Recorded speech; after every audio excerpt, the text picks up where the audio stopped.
MCI viva! Viva! MCI viva! Unité, solidarité, développement!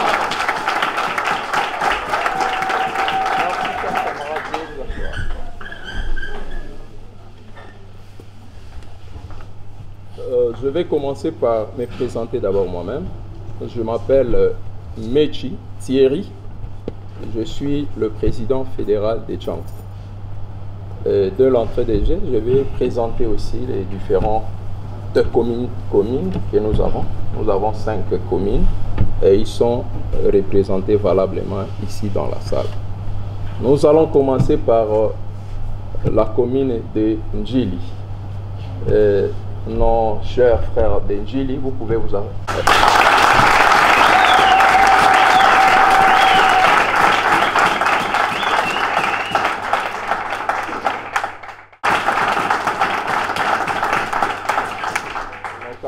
Viva! Viva! Viva! Viva! Viva! Unité, solidarité, développement!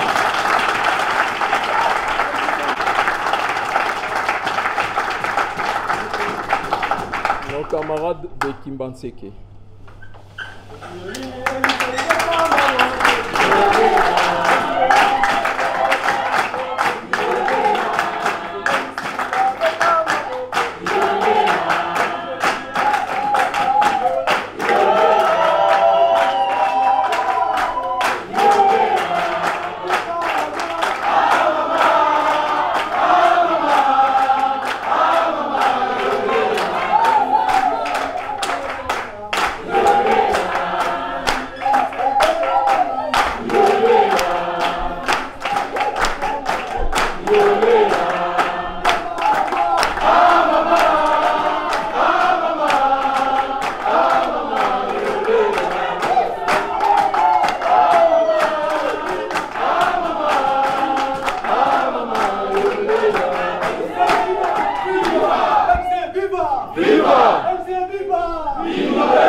Les camarades de Massina, veuillez vous lever aussi.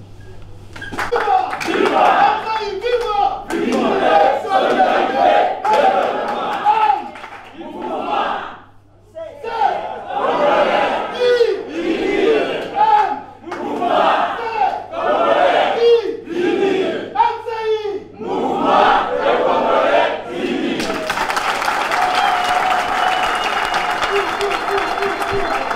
Je vous présente aussi mon gouvernement, c'est avec qui je travaille au comité.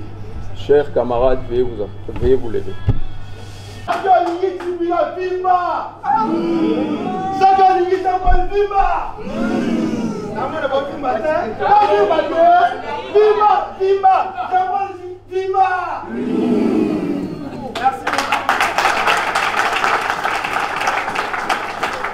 MCI viva! Viva!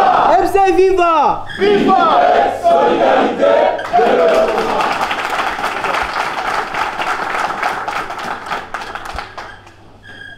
Mesdames, Mesdemoiselles et Messieurs, chers membres du mouvement des Congolais unis, réunis ici présents, cher président national ici présent, à vos titres et qualités respectifs, bonjour.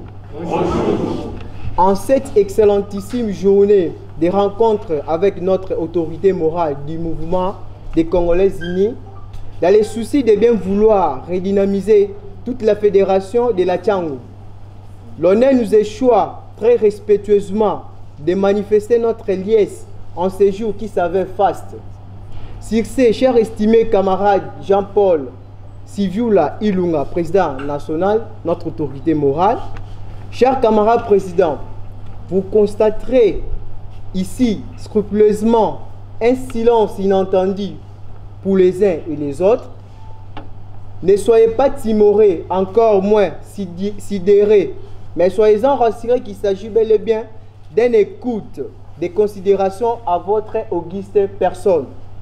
Vu la Constitution du 18 février 2006, telle que modifiée par la loi numéro 11, 2011/002 du 20 janvier 2011 porta révision de certains articles de la Constitution de la République démocratique du Congo, publié au journal officiel de la République démocratique du Congo du 5 février 2011, spécialement dans son article 6, qui consacre le pluralisme dans notre pays et les droits reconnus à tout Congolais ou Congolais jouissant de ses droits civils et politiques, de créer ou d'adhérer à un parti politique de son choix.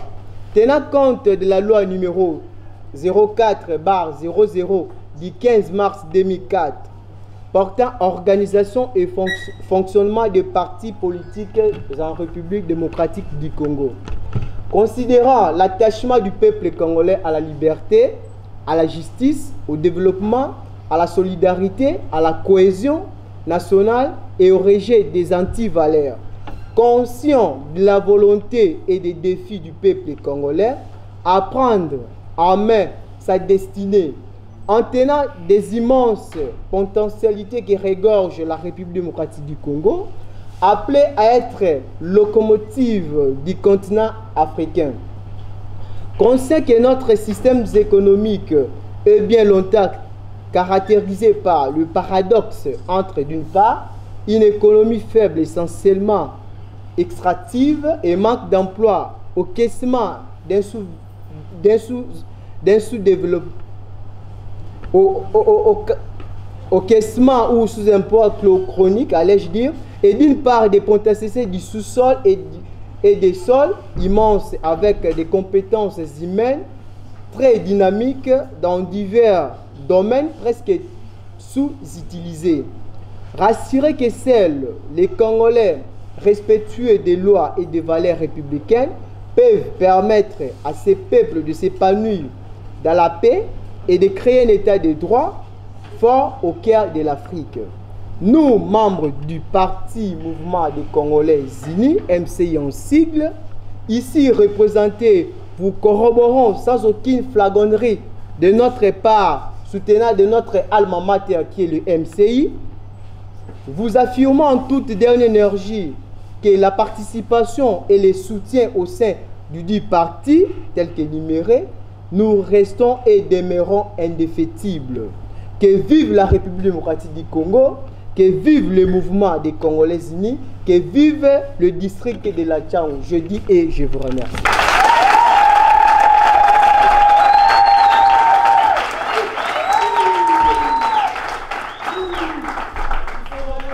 MCI viva! Viva! MCI viva! Viva! MCI viva! Unité, solidarité, développement. Sans plus tarder, on continue avec notre programme de ce soir. Nous allons appeler le secrétaire général national de MCI.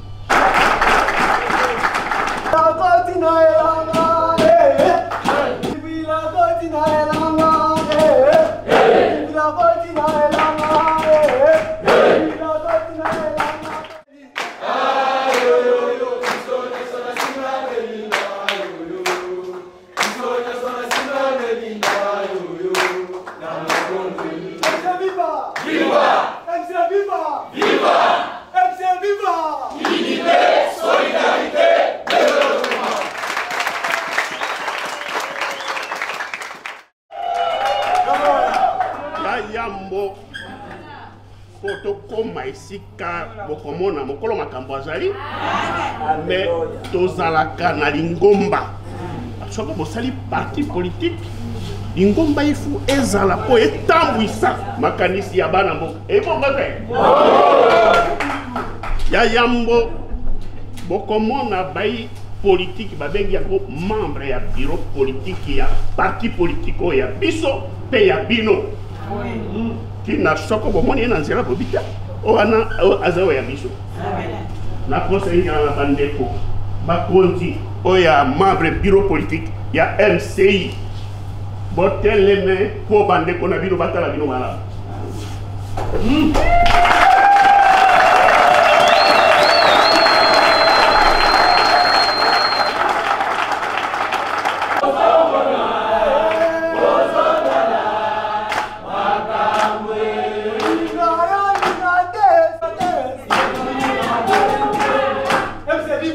Viva! MC Viva! Viva! MC Viva! Unité, solidarité, développement!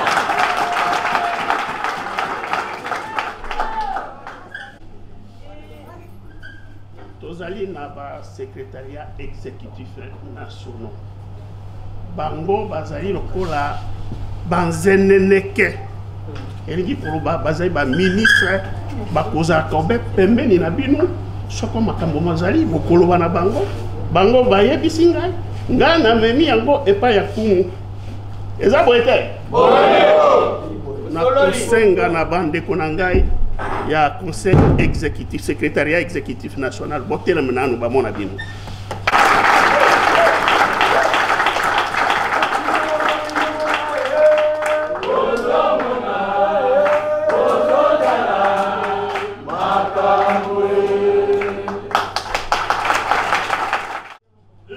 Si kaoyo tokomi na sobele suka ya bisanga. Masolo maso mazalaka na mubandi na yango oyo abandelaka oyo azali alali alobi te na kotika bana mboka boye te ngai mpe nasala oyo angali ngomba mpo ke bana mboka mpe base retrouve lokola balobaka na lopoto eza boye te bino moko bomoni elombe mobali aza bozenga azali président national mokolo makam tango tozaka na deuxième république tokobenga ye président fondateur mais tozali kuna te sikoyo tokomi na démocratie tata président bana oyo yo ya cangu balingi bamoni yo mais balingi bayoka mongongo na yo mpo na ngai nasuki wana merci.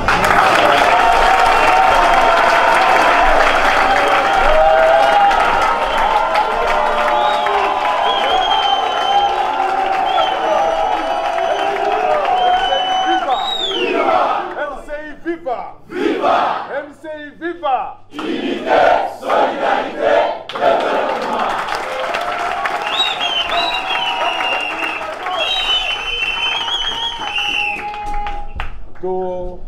Tous à quitter. Namoni el moko boye ba langue ba français pe el moko boye. Et ça veut dire que zokini sa ba koko. Ndele moto zo ba kanando. Vraiment, Zali Sengo Mingi comme président national, ensemble na équipe, il y a bureau politique, na secrétariat exécutif national, koya kotala bino, pour nini, parce que tu as na période où il y a confirmer implantation na biso. Pourquoi est-ce que Sengelito implanté parti? Parce que tu as la peine na ba radio, tu as la makele les mikolonios sont na ba radio, mais Sengelito zala implanté. Quand vous allez implanter la qui que bino bozo charge à parti na bino bino moko comme banganga parti na bino bino moko nde bozala ba oyo lobby à partir de MCI lobby na ko changer makambo na mboko parce que ata otongi ba immeuble ceux qui Congo ebongi te immeuble ne zalaka na Congo donc ça la paye le côté alors surtout ça la politique ezali parce que ozoyo ka bote ma passe. Oh, il y a eu moins dans des conditions au monde là, à cause de la condition malade, tant que moi on en école belge, n'est-ce pas? Mais moi na voisin au temps na condition ni, il y a on les amoutis d'ailleurs au sala, au tobengaka na politique, ce qu'on a la politique, aux alliés tous ça l'apostolat, politique basa la kangote parce que vraiment nous allons obéir makasi et c'est que na lukaisika na hôtel manazo ka salaire. Soko kende ngwana na politique okozalaka ka ozotika ka Congo na ba situation oyo parce que sika pe bakunda ko mususu ezaki ezalika na Congo oyo alors bolamo oyo koko sala sambela na yo ndengo lingi sambela fuka mabeta mabolongo tongo midi pokwa mais aussi longtemps que le Congo n'a pas changé ozalika musumuki nous devons commencer par changer ce pays parce que l'unique héritage otoko tika la bana na biso ezali Congo, ezali te mituko yoza nango, ezali te ba immeuble yoza nango, ezali d'abord Congo. Donc nous devons travailler dur pour que tout change Congo. Et la voie de concertation, oyo tozali nango ezali l'unique voie, ezali la voie politique. Alors MCU ezali parti na yo, ezali parti ya moto na moto awa, o yemo ka ko tout elango petolo, à partir de ce parti politique, nous pouvons aller de l'avant. Alors MCU ezala moi parcours nango et c'est sali moi babiloko, MCU ekotaki déjà na babitumba ebele. Pourquoi ekotaki na babitumba ebele? Parce que lorsque trop c'est trop, biso totika kana biso te. Tozala biso prêt. Ce qui fara fara, fara fara. Ce qui ko inda to inda. Biso to sina kana biso. Viva! Viva! Viva! Unité, solidarité, développement. Alors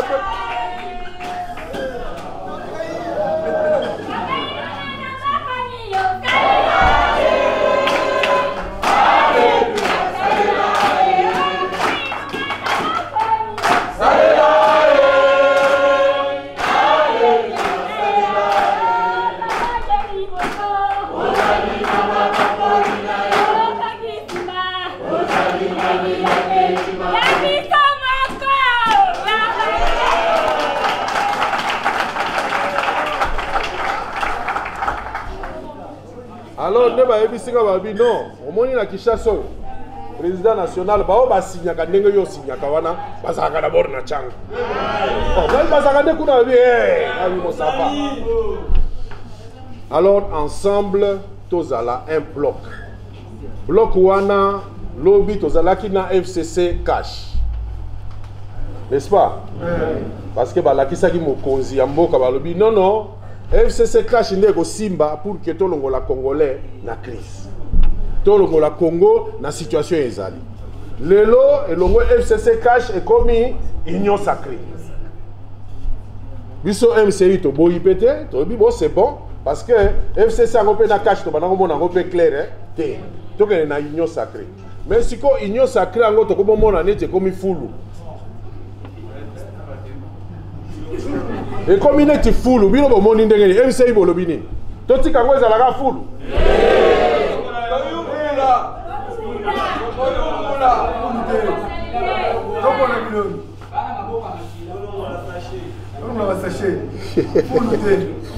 Yango wana esengeli tamisage salema parce que tolingi et loko yo bazali ko sala nyonso ezali ko salema ezala ba solution politique té. Ezala ba solution pour que ce Congo puisse décoller. Pour que naso na dia dans un salaire de $100, nous avons besoin de bakiselenge comme $1,000, mais na kati ya $100 wana vivre.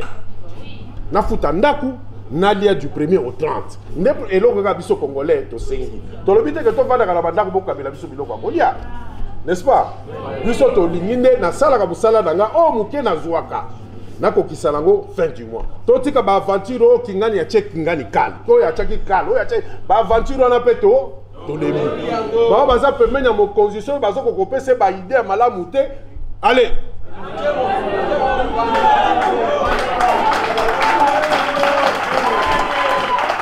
Soki bazo kokate et que loko bazo kokezalika koloba français belé.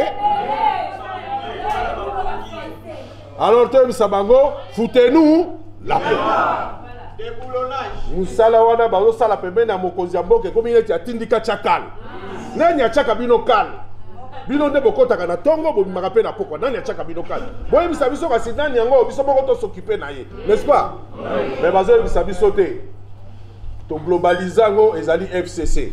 Mais entre-temps biso moko pe ba tozo soutenir mokonzi tozo tchana pe bakal ebele.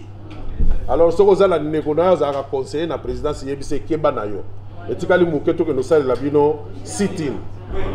Que sabino bino ba conseiller bomoni bino bokokota susu te.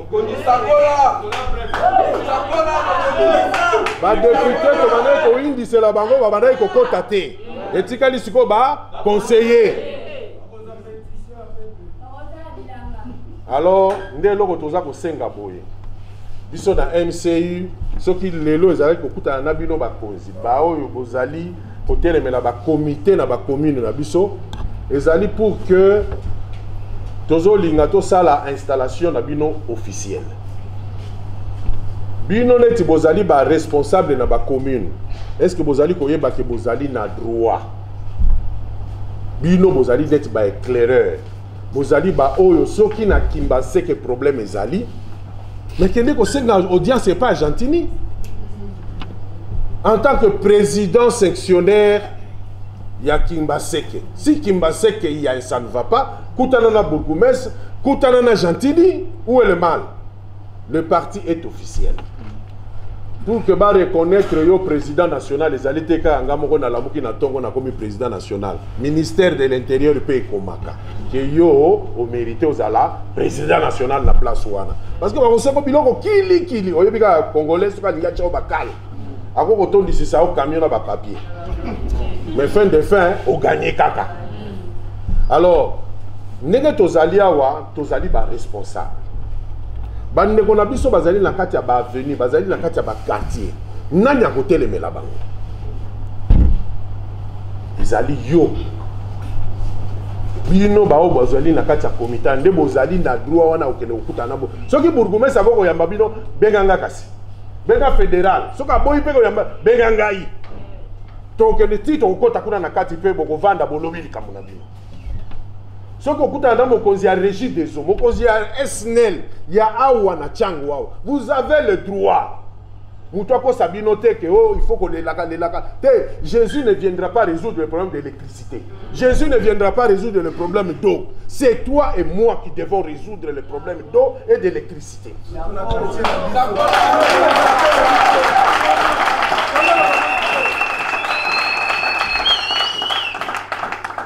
Ce qui bourgmestre azoyo kate, c'est qu'il y a des sungaya comme chômeur. Et puis ils allaient bien. Pour ils sont la politique, ils sont dans la politique, ils allaient pour tous au pouvoir. Ils sont dans le pouvoir, to kangami wana bo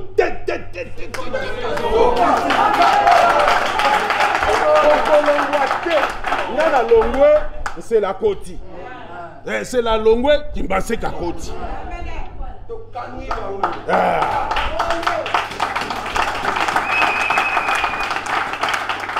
Quand on a na mboka na biso yo, mutu to mone la kezaka président de la République. Mikolo mutu to mone na ba député. Bon ba bourgmestre na ba osala. Soki gouverneur a Kinshasa osala le côté, il y a pas longwati. Mudai na ba province ba longwa. Alors, c'est que biso soki tozali na Kinshasa, c'est que soki Kinshasa zali miroir. Et que balobi que changu ne batukutu ya far donc changu il faut comme poto. Oui. Azali na membre du bureau politique Mokwawa, azali pe président de l'association JDED. A Telemaki, ye wana be pesa no ba ndeko mbote voilà. En tant que membre du bureau politique, il y a parti, il y a MCU, à Télémelaki, Gentini, boye, et comme il s'était na Kingo. Bongo siko biso nyonso awa soki ezaki pona changu mobimba banda ko telemela changu azobunde la changu mais siko bino siko nyonso komite ndenge to bandiko ko sangana boye ezali kaka po soki to kuta to beli moi bière to bini te ezali pour que nous soyons des notables. Notables azalaka héritier te papa non soka azaki notable yo oko ozala que non parce que papa nanga azaki notable neti akufi ngape na kobi notable te notable yo moko ndo kokoma notable okoma ka notable ndenge ni po oyeba kolobelela bandeko na yo et puis par ricochet ozali directement oza ko se préparer pour na ba élection prochaine. Tozali na besoin, tozali na ba député épelé à niveau de la province.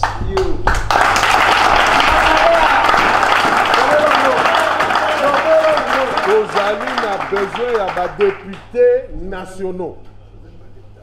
Ka ba oyo ba ko bimezali kaka bino yo nde bozuma.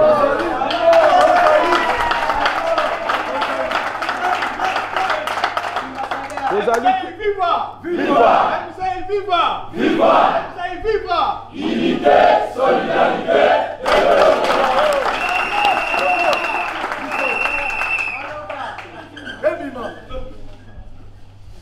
bah depuis cause à la députée, ils allaient exclusivité à Moutouté. Oh, babota kaye ba tcheli ko ba yode député te. Ça me dit.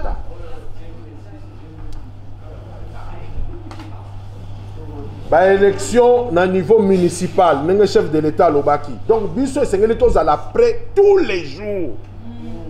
To lobaka toza prêt pour na okenelo là, n'est-ce pas? Oui. À tout moment, mais en tout cas ceux qui ba tcheka kayo et lokwawa. Ah. Nazali prêt mais na lobaki le loté. Koti ke la gata. Mais pour la élection, il à la prix. Parce que dans la politique, il faut tous à la prix. Cause à la prix, ils allaient néné. Pesakan de kombote. Ozana na mwata, les cas pas boisé. Pesaye mbote. Mbote zanango.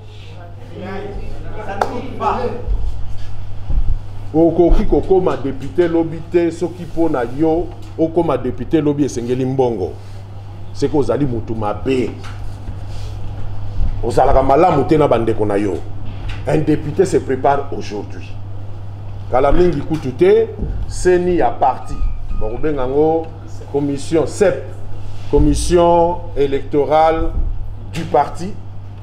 Nabiso ya MCI, Toko Senga que président sectionnaire, président fédéral. Bako présenter mutuna mutu yemoko candidat na ba suppléant oyo mibale suppléant azali mutu te akolokota kaka suppléant azali mutu ya lenda na terrain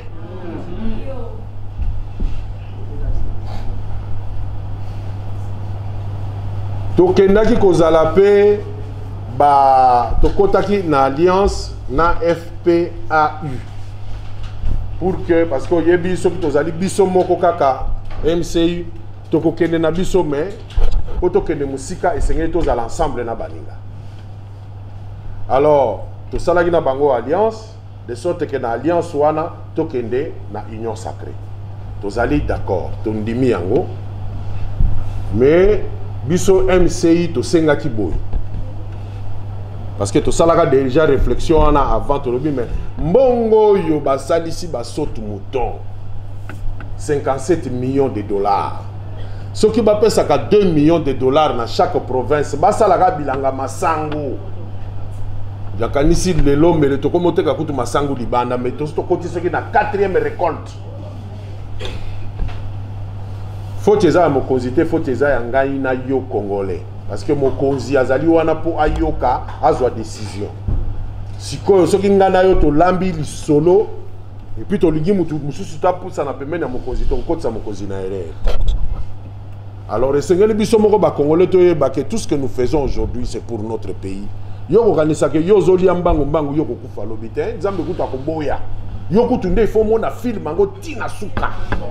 Eh, oh non, mais peut-être dans 10 ans je vais partir. Oh, kufa te.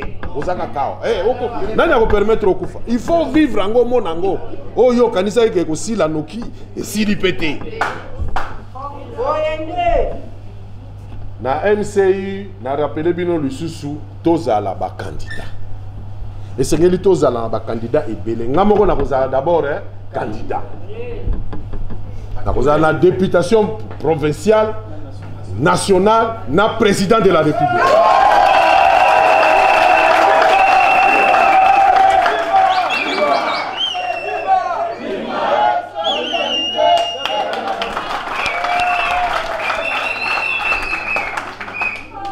Na cadre kaka ya ba alliance wana toko kende na kozala pe président de candidat président de la République. Ce qui peut na kidi ba to sa nini?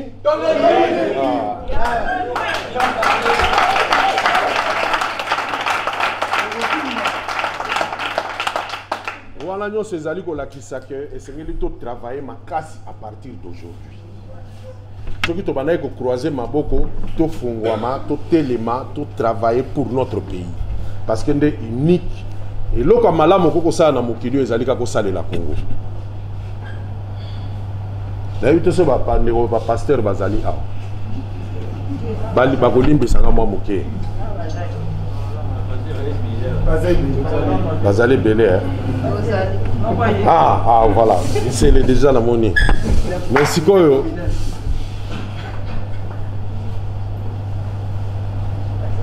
côté la Bible, les alliés malam au mingi. Mais pour ça, la Congo, les alliés bénédiction à Libéla. Parce que, tant que vous avez côté la Bible, côté la Bible, ma casse. Mais au lobby développement, to bimi wana to solo la ta et loko moko te to bengi yango même ba petit projet à Mickey mais la ça d'abord que ngaina ndeko nanga soki to sangani to sangisi moi $1000 to ko sala eloko mais au tei biso boy te na boy te ngape na yoka ngape na za mu Christ mais ya biso Christ ya Congo donc eza ya sous-développement yangana na kanisi ndeko pasteur muku na sanuki ya komi na éveil patriotique parce que c'est très important les ali malamute aux ali côté ya peuple wana oza kozongisa na sima parce que cette manière là ya côté au baza côté na Congo ils allaient qui organisé par les politiciens depuis époque à Mobutu il faut distraire ce peuple parce que azali peuple moko très bouillant à sanuka kanoki à comprendre kama kamunoki alors il faut qu'on la laisser d'abord pongi si ba développer na kati na biso motema mabe oyo ke soki ba tuninga ka balobino oyo ko senga muto azoya sima na yo nita za kapé voisin na yo akozango fois2 et puis que congolais to komi na niveau tel que okoko ndima bakato loboko po oyo azoya sima no bakate maboko nyonso mbala mais entre temps bazote ya biso chaque jour et ça normalité, c'est qu'il y a quelque chose qui ne va pas. Parlons d'abord du Congo. La Bible est là, ce n'est pas un problème. Tolobela d'abord, hein, Congo. Et nous devons résoudre nos problèmes avec la tête.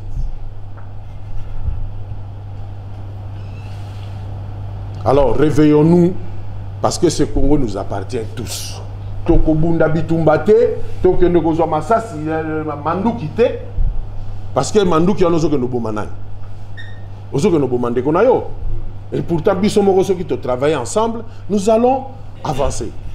Alors, Tchangou, Nenetolobiawa, tourner, yako installer le comité, et zo banda bientôt, la ranti va opérer Sabino calendrier, toko leka par commune. Donc, chaque président sectionnaire, na commune na yo, banda ko bongama. Po toko ya et pas na yo.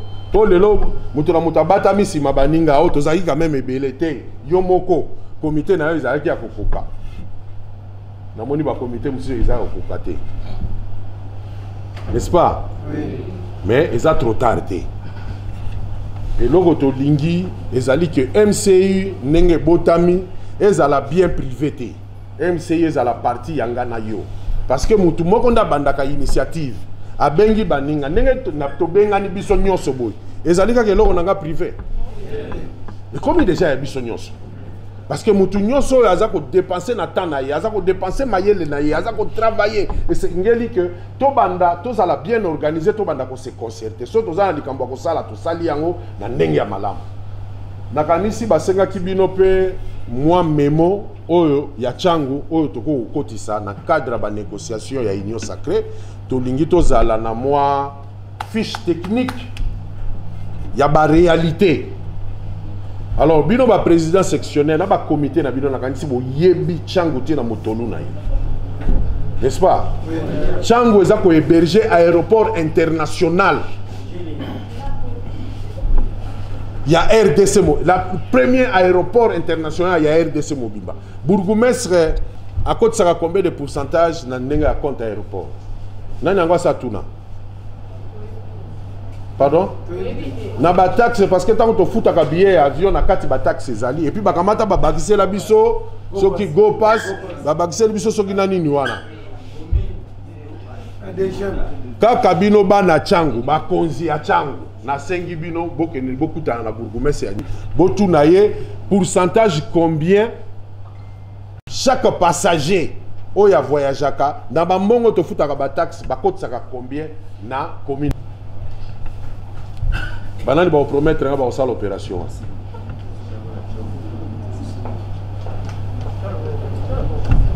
bana MCI bozo banga okuta na bourgmestre na lobita boko de koswana na ye bozali prêt kitoko na sepeli po vraiment na sepeli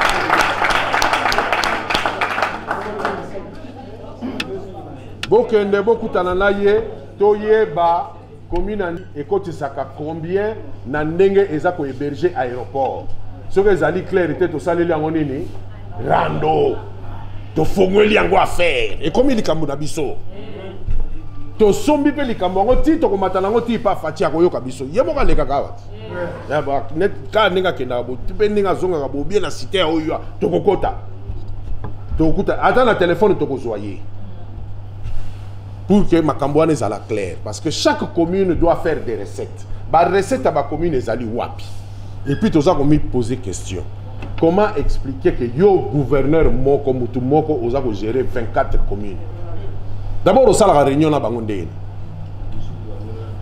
pourquoi ba district ezana ba chef na bango ya district de sorte que quand même ba rapprocher pouvoir wana ba décentralisant de sorte que mokonzi ya district azala na ba bourgmestre na ye ba ko gérer ba district na bango vers un développement rassuré. Bozo mona moi 2 3 revendications et ça la rappelle mutu passe na ba mais vraiment comment est-ce que Tchangwana vraiment qu'est-ce qui se passe? Alors na yebi ke bino boza pe bato maye le boko bakisa de sorte que tout ça la fiche technique ya Tchang. Toyokani? Vraiment, ezali sengo makasi lisusu na yebi ke tozali na kati ya couvre-feu mais couvre-feu na biso to yebi ke ezali ya corona te po vraiment corona ya tambola kana butu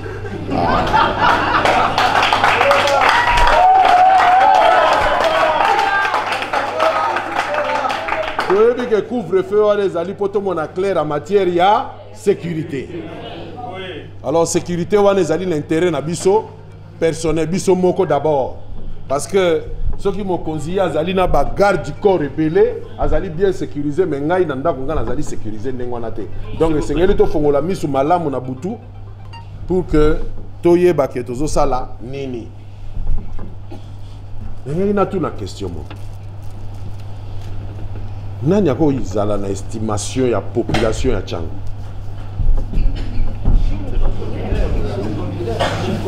Chine populaire. Chine populaire.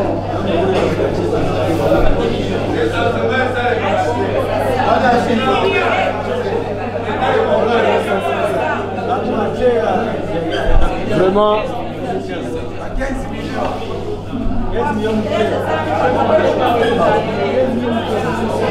Donc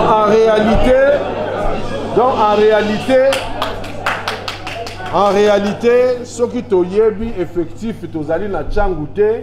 c'est qu'on ne peut même pas parler de développement.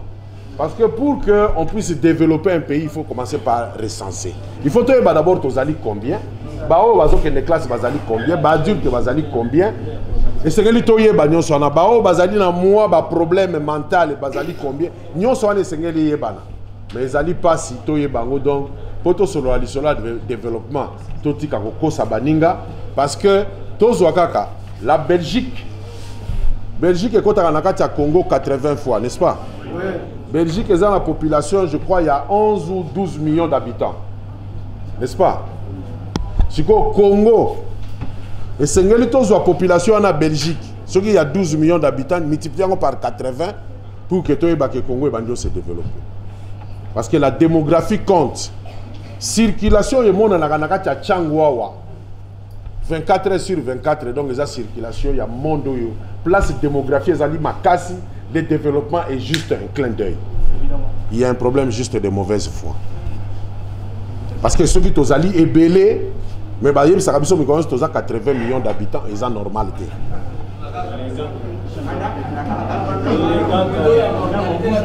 Et ça normalité. Alors nous voulons, ce que nous voulons est que tous à la revendication juste, tous à la parti politique était oyo, tous à la beta maboko, tous à la que négotique à soki nani, non, tous à un parti politique pour l'intérêt réel de nos communautés de base. Toyokani.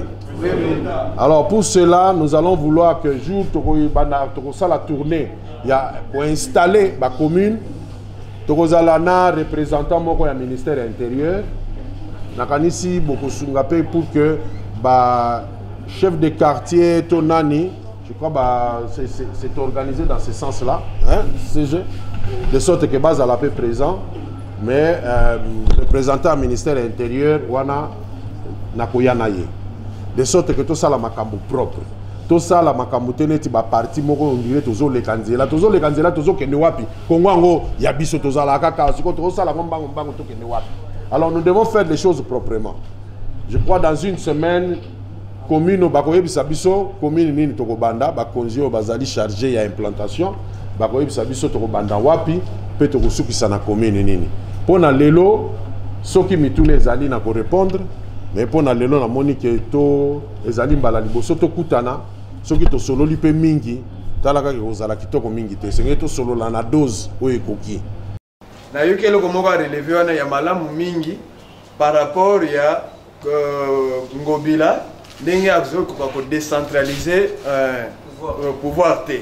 Est-ce que le président a pensé pe ko cha bureau secondaire ya district ya Tchangu ou na district msusu pona MCI to alingaka a implanté kaka ba commune et biso nyonso to kenda kaka kuna na direction nationale. Naza secrétaire na section ya Masina Petro Congo. Président alobi biso pour le moment biso toza lisusu na temps ya ko redresser lisusu mboka na biso te to souffrir pe mingi. Pour to parcourir ba parti politique ebele kaka discours tozo aboutir na essentialité ou eza essentialité. Et puis président ayebisi biso FCC cash et pesi biso résultat malunga te. Tokoti na union sacrée façon ezo kendele eza trop full biso photo luka mécanisme oyo toko sala ke to balayer yango. Union sacrée pour to balayer yango na ebite président ako ebisa biso tokoki tokozela union sacrée ebanda ko sala musala to mona ndenge ko sala ou bien soki ke ezo sala musala na désordre to ya ko balayer yango ou bien po epana biso balobi soki omoni ndoki fo belela ou bien to ko banda ko belela sikoyo oyo to moni ke fule tondi. Tant que les tondi, tant que les cambouezana na débit, les photos to lobela yango po oyo ba dirigeant wana o ba monique ba sali eloko wana ba sala nini ba tika yango ou bien biso to ou bien to vandi kaka tozo zela ere ko banda komi ko kende liboso nde ba sali biso na FCC cash ils nous ont gaspillé 2 ans ba le biso 2 années.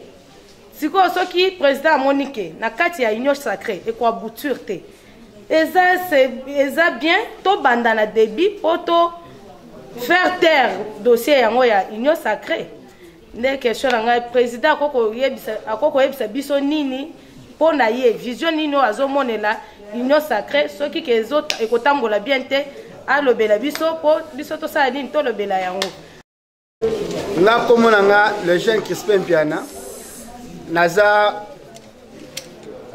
secrétaire chargé à socio-culturel na fédération Tchangu. Na lingna tout na président question moko. Président le bifoto yeba nombre ya habitants au bazar na Tchangu. Parce que nombre habitants na to yeba la côté nini. Expliquer biso place to ko tuna to s'informer pour to yeba nombre ya habitants Tchangu. Impossible. Combo Kelvin Nangalanga. Nangina tout na question la président. Président Lobi a pesi kaka juste na lani maloba na bien Lobi kaka batu ya commune nde bakoki koluka ko postuler. Est-ce que ba membre baza simple baza na droit ya koluka ko postuler na kati ya parti to ndengeni na éviter pour y aller atteindre kaka langage na ekeno batu ya commune nde bakoki koluka ko postuler ba membre simple bakoki koluka ko postuler te to ndengeni. Puis tout le monde a mutu moko baza très fort na libanda to koluka to memaye pour le postuler.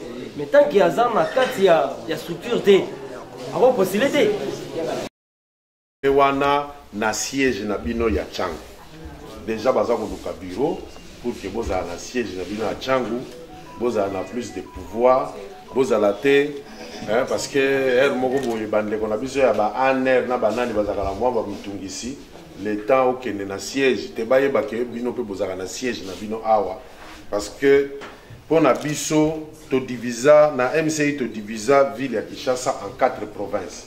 Donc pour la biso, tu considères que Tchangou est une province mobile. Tu considères que Tchangou est un district. Donc vous avez un siège na bino. Et je crois que démarche peut-être que bureau c'est Zouamaki. Donc tu voyez avant que tout ça tourne, des places que aussi c'est la masolo nyoso. Oya kindoki amemi wana, oya Bible amemi kakawana, o nzamba zali nzamba bandoki, ya ba miyibi, ya ba nani nyoso. Nzambe wana. Parce que hier azali nzambe ya bango nyoso. Oya ni mutu moko te azana nzambe na ye mususu na mokili ndenge tozali Satan a produisa pe rien a fabrica te pe akokozwa pe biloko te donc tant tolobaka ye moko non Satan anda azwi Satan asalaka nani po azwa nani yo mitikeli kaka boyo Satan azwi yo na ndenge nini asalaki yo. Alors pour la FCC pour la Union Sacrée. Maman, merci mingi pour la Moutuno Tuni. L'Union Sacrée, c'est un projet politique proposé au chef de l'État et nous avons trouvé que c'est quelque chose où même abisso, moi, Moussika. Mais Tozo Boya, Ezala, n'a pas intérêt qu'à la politique. Tozo Linga, Union Sacrée, et c'est définir clairement qu'est-ce que ça apporte comme projet de société sur le plan social d'abord. Parce que tous les gens qui sont initiés par le chef de l'État, mais ils ont aucun libosoté. Qui bloque, n'a limité que nous bloquons, mais parce que nous commençons à apparaître comme un pays des œuvres inachevées. Échanger ici la thé, Sozacom ici la thé, Stade des Martyrs et Tikala aussi la thé, donc tous les gens sont inachevés. L'aéroport d'Indjilipé ici la thé. Donc tous les gens pays des chantiers. Est-ce que Bisso, qu'est-ce que nous apportons? Maintenant, pour l'Union Sacrée, nous avons tout. Et c'est que les Bisso, les lotos, déjà maintenant. Et puis, tu tirer mon consumateur, parce que mon consumateur est sakaye. Est-ce que vous avez une porte totalement malade? Après, on va donner la sous. N'est-ce pas? Alors, c'est que les avant. Bisso, déjà à partir de ce qu'il est mardi, la lettre bandi kokota na ba préparation pour la négociation à makambo ya Union Sacrée. Biso to boy kuna to kende kuna na makambo ya Union Sacrée zaka nani akovana na kiti songolo nani akozala place te. To solo la nano mbongo ezali disponible en 2021. Ni nyango to tchala no pembeni, ni nyango to capitaliser. C'est ça le grand problème. O to za nango besoin. Alors ce qui to kozala to koyoka na sur ba paramètres wana mais maman, déjà à partir de l'élo, là déjà que boy bino baoana pardon boyate. Boti kana no biso to sa nando na ndenge na biso bokoya après. Papa pasteur, au côté ya bango muke. Mais batwana pote ya bango c'est difficile. Donc comme on va on débattre yo. Alors, l'Union Sacrée, c'est une très bonne initiative, mais seulement, les alliés initiatives, ils ont englobé Batunyonso. Ça, la rappel politique était dans Batunyonso. Biso Bamisu Soyo, depuis Mokozazo qui pouvoir tomber, qui biso tous en a touche totale en langue. Mbalo pays to Golbaga tous en a touche. Pardon. Tout l'oyo, biso peto. Ensemble na bango to sungana pour que balo bateke bino botika ki biso to kota na baere. Donc c'est to sunga bango to sunga mutunyo to sunga chef de l'État a réussir pour ce qu'on a réussir les alliés intérêt à bana na biso, les alliés intérêt à bande na biso, les alliés intérêt à bakoko na biso, les alliés intérêt à biso nyonso. Donc il doit réussir et pour qu'il réussisse to bando bele là déjà bandoki ba o bakota ki déjà ba bando bima avant que tu liste bien. Alors, Bana Tchangou, encore une fois, je vous remercie. Merci. Naïbi que, en tout cas, Tchangou est commis côté Nabando Yaka Mingi. tu vandaka. Et pourquoi pas? Mais nanya mutu moko Tanzania ko ndu esenga tandako.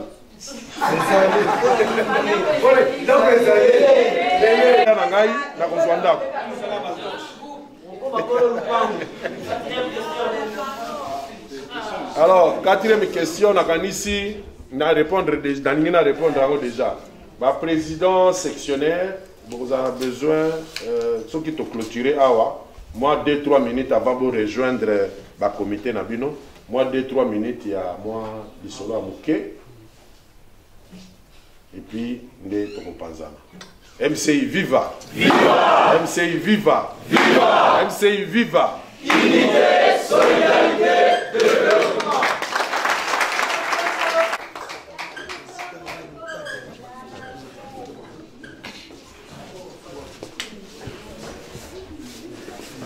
MCI viva! Viva!